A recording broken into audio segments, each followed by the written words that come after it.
নমস্কার, আমি বন্দনা। আমার কিচেনে আপনাদের সবাইকে স্বাগত জানাই। আবারও এসে হাজির হয়েছি আলু দিয়ে পাঙাশ মাছের ঝোলের একটি রেসিপি নিয়ে।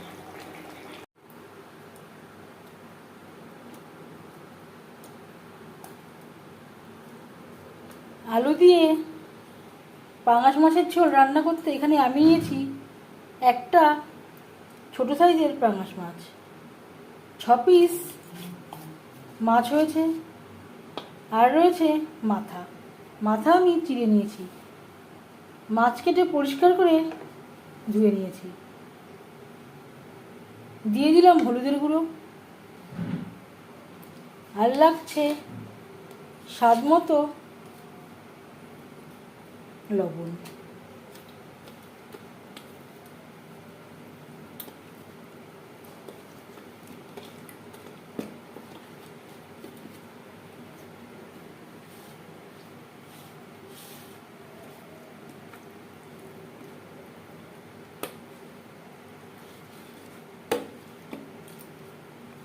লবণ হলুদ মাছে বেশ ভালো করে মেখে নিয়েছি। তেল আমি গরম করে নেব। 3 চামচ রিফাইন্ড অয়েল গরম করে নিয়েছি। দিয়ে দেবো ম্যারিনেট করে রাখা মাছ।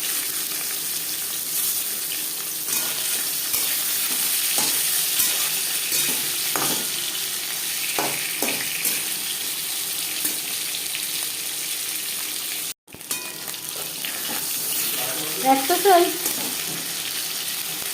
ভাজা হয়ে গেলে অপর সাইডটা উল্টে দেবো।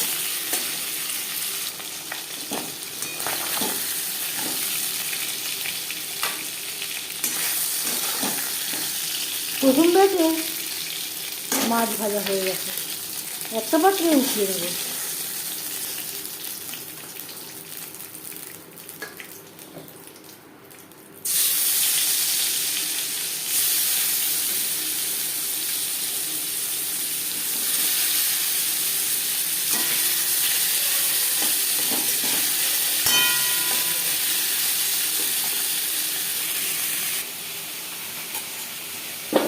পাঙাশ মাছ রান্না করতে আর লাগছে আলু। এখানে আমি 2টো আলু খোসা ছাড়িয়ে লম্বা করে কেটে নিয়েছি আর পরিষ্কার করে ধুয়ে নিয়েছি। আদা, কাঁচা লঙ্কা ও 2টো পেঁয়াজ একসাথে বেটে নিয়েছি। একটা রসুন আমি থেঁতো করে নিয়েছি। মাছ ভেজে নেওয়া কড়াইতে তেল দিয়েছি। দিয়ে দেবো পাঁচফোড়ন ভেজে নেওয়ার পর দিয়ে দিলাম পেঁয়াজ, আদা ও কাঁচা লঙ্কাকে। পাঙাশ মাছ তৈলাক্ত মাছ। পাঙাশ মাছ রান্না করতে খুব বেশি তেলের প্রয়োজন হয় না। পেঁয়াজ আমি একটু গোটা রেখেই বেটে নিয়েছি। 3-4 মিনিট রান্না করে নেওয়ার পর দিয়ে দিলাম রসুন। এখানে আমি একটা রসুন থেঁতো করে নিয়েছি। স্বাদ মতো লবণ, পরিমাণ মতো হলুদের গুঁড়ো। যেহেতু পাঙাশ মাছের রেসিপি, অবশ্যই রসুন, পেঁয়াজ ও গরম মশলার ব্যবহার করবেন। পাঙাশ মাছে একটা গন্ধ থাকে। রসুন, পেঁয়াজ ও গরম মশলার ব্যবহার করলে সেই গন্ধ আর থাকবে না। আর দিয়ে দেবো রেড চিলি পাউডার। পাঙাশ মাছ একটু ঝাল ঝাল খেতেই ভালো লাগে।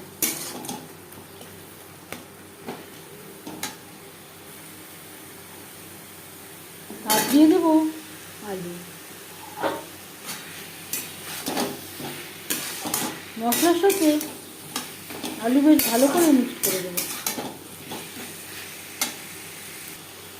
আর দিয়ে দেবো মশলা ধোয়া জল, যাতে পুরো মশলাটাই অ্যাড করতে পারি।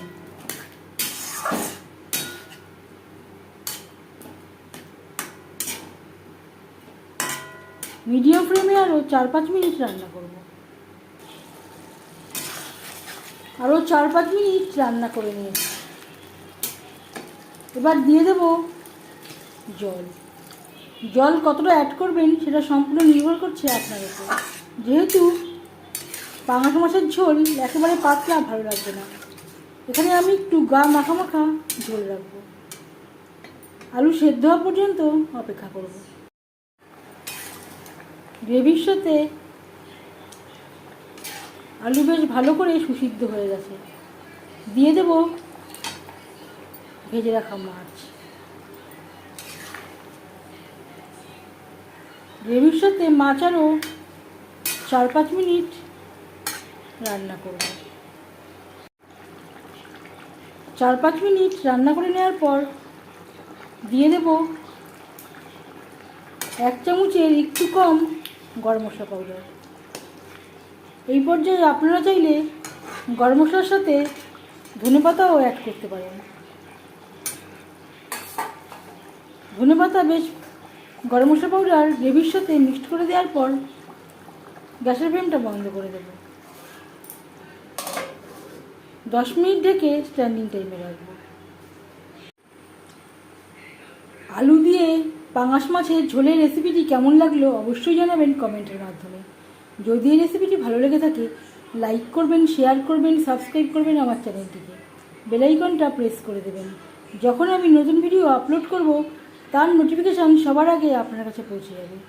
আপনারা সবাই অনেক অনেক ভালো থাকবেন।